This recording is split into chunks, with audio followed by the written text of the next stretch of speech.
provocado esto. De ser así, ¿qué es lo que debe hacer el gobierno? ¿Debe retractarse de derogar estas leyes o sostenerse y mantenerse, inclusive endurecer más? Bueno, la dinámica del poder tiene tres aristas.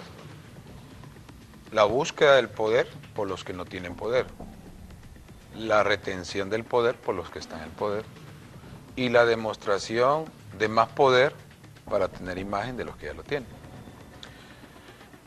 Esa situación tendrá que verse un poco más fuertemente si son salidas desesperadas para retener el poder. No cabe la menor duda de que se estarán hablando de eliminar ciertas libertades o aspectos que se han estado logrando en favor del clamor popular. En las calles se está hablando, y lo he estado percibiendo, de la pena de muerte. Que fue, queda también se está mencionando. Sí, igual. Entonces, ese tipo de cosas hará, como todo gobierno, tendrá que hacerlo, ¿verdad? Así le ha pasado en todos los países, tendrá que analizarlo y evaluar la aplicabilidad de la misma, qué acontecerá. Yo he escuchado me gusta platicar con la gente, ¿verdad?, en la calle, y ellos hablan de pena de muerte, que pena de muerte, y piensan que la pena de muerte va a poner un alto a todo esto, ¿verdad? Entonces son situaciones que tendremos que estar viendo en el corto plazo. De igual, no debe perderse de vista esta situación referente a la ley del tazón. Hace varios meses, desde un inicio,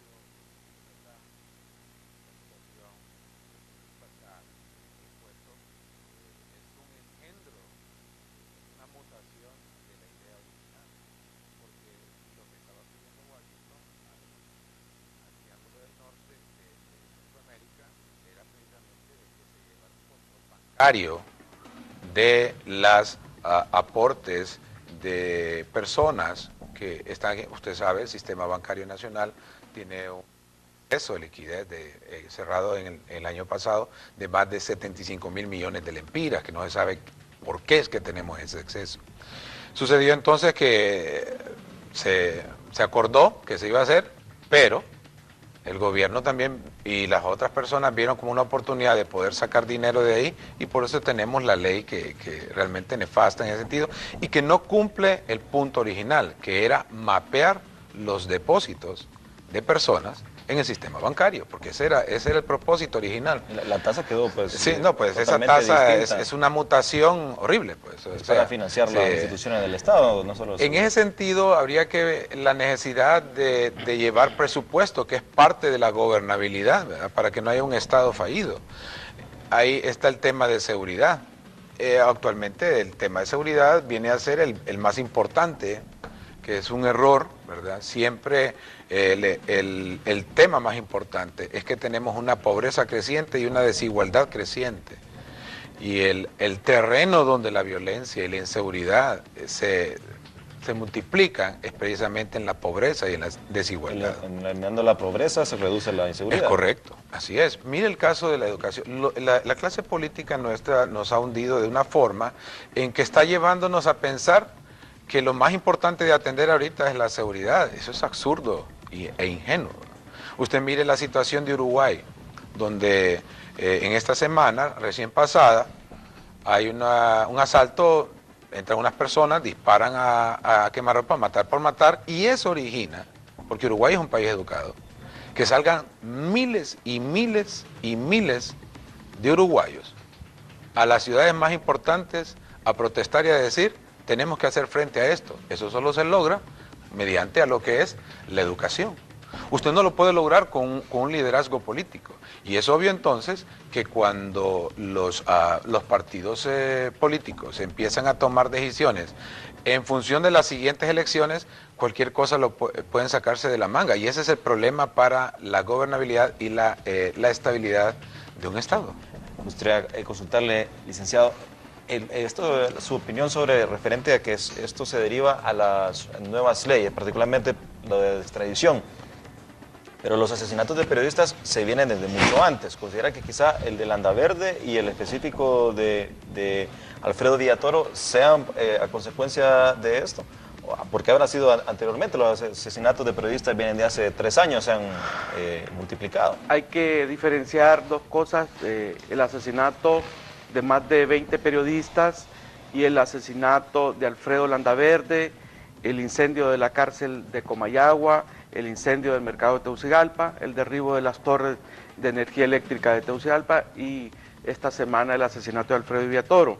En el tema del asesinato de más de 20 periodistas, tenemos que decir enfáticamente, compañeros y amigos televidentes, que no hay un resultado de esas investigaciones. Y esto es un enorme fallo de la policía. Y es sorprendente cómo las autoridades, se quedan silenciadas ante este tipo de acontecimientos. Y en el mundo entero se nos exhibe como un país mataperiodistas.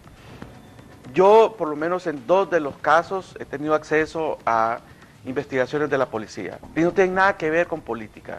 Ahorita que mencionó, por ejemplo, el tema de la granja penal, en internet circula de una fuente pues dudosa realmente, pero hay una conjetura nueva de que tiene relación el incendio de la granja penal con Alfredo Villatoro, en el sentido que él estaba haciendo investigaciones y había descubierto pues algunas informaciones que yo creo que ese tipo de informaciones que a veces salen en internet anónimas precisamente, no hay que prestarles atención. Decía que en el caso del asesinato de más de 20 periodistas, hay que exigirle a la policía que informe, pues muchos de ellos no tienen nada que ver con cosas políticas, tienen que ver con asuntos personales, pero eso no se dice, y yo no entiendo la soberbia de la policía hondureña, porque son soberbios y altaneros, prepotentes e incapaces. No entiendo por qué no informan los avances de investigaciones, porque hay en algunos casos avances de las investigaciones de los asesinatos de algunos periodistas. Ahora bien, tenemos que diferenciar claramente de Alfredo Landaverde, Alfredo Villatoro y los otros hechos que he señalado. No hay absolutamente un móvil de tipo económico, ¿verdad? Eso está claro. Las fuentes de seguridad a las que yo he tenido acceso, tanto en el Ministerio Público como en el Ministerio de Seguridad, habla que la negociación no iba por el lado económico. Eso fue al principio un distractor para darle tiempo, para confundir a la policía, al gobierno, etc. No hay un móvil de carácter económico en el asesinato de Landaverde, en el asesinato de Alfredo Villatoro. En el caso de Villatoro, por ejemplo, a Landaverde se le asesinó de manera sicariata con una motocicleta, ya conocemos, pero Villatoro, si no hay intención, no era dinero, ¿por qué no se le hizo también de esa misma forma? Porque en el asesinato es una buena pregunta. El crimen organizado y puntualmente el narcotráfico en el asesinato de Alfredo Landaverde ha operado de una manera extraordinariamente cruel, como solo los más entrenados terroristas en el mundo lo pueden hacer. Mire, escogieron a una persona muy querida, una persona carismática, una persona reconocida a nivel nacional. Es decir, un blanco realmente significativo para la sociedad. Aparte de todo esto, era una persona cercana al presidente de la República y al presidente del Congreso Nacional. Eso extraña que no hayan asistido. El asesinato de Alfredo Villatoro fue un asesinato muy calculado y muy bien calculado en el sentido de ocasionarle un daño emocional. Por eso es que este es un acto de narcoterrorismo. Es decir, el terrorismo es un arma de lucha política para inmovilizar, para aterrorizar, para infundir miedo a una sociedad para que no actúe, para inmovilizarla. Entonces se asesinó a Alfredo Landaverde y Alfredo Villatoro de esa manera, cruel, como dice usted. ¿Por qué no le dispararon ahí en el momento? Porque justamente generaron, ¿verdad? Aquí la brutalidad y la hazaña, generaron una expectativa durante una semana, una esperanza en el pueblo, que el hombre estaba vivo, que podía aparecer, y de repente lo asesinan.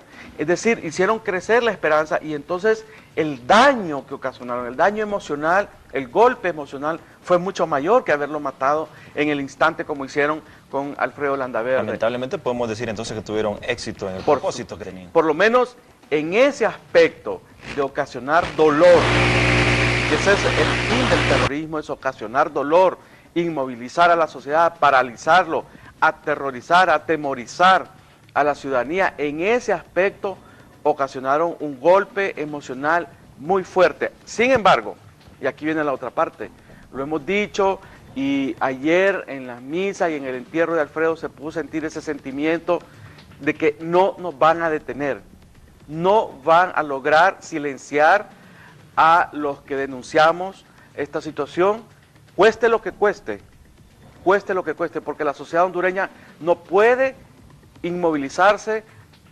producto de estos actos terroristas que comete el crimen organizado. Esa es una parte, y la otra parte que tenemos que exigir, por eso es que es una doble acción. La ciudadanía, los medios de comunicación, los periodistas, tenemos que exigir al gobierno respuestas inmediatas de seguridad y de justicia.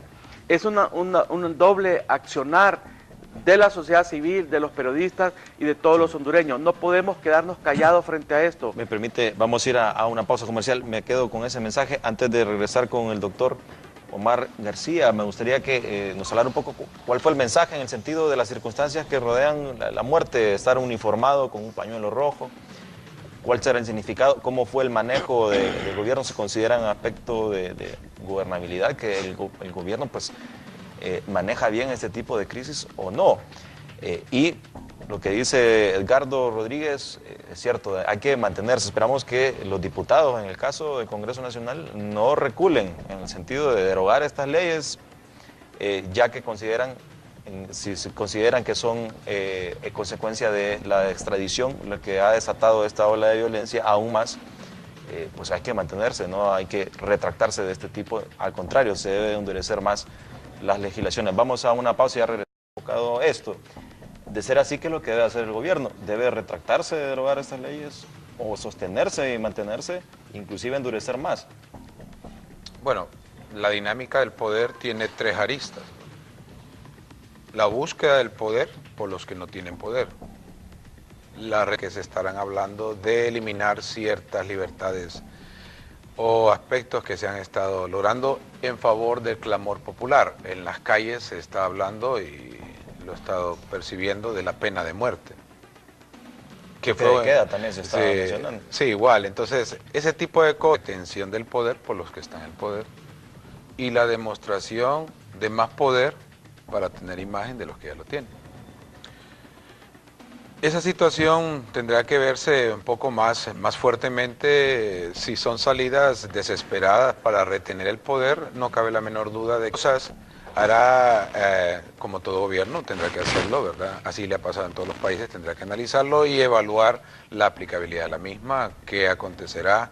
Yo he escuchado me gusta platicar con la gente, ¿verdad?, en la calle, y ellos hablan de pena de muerte, que pena de muerte, y piensan que la pena de muerte va a poner un alto a todo esto, ¿verdad?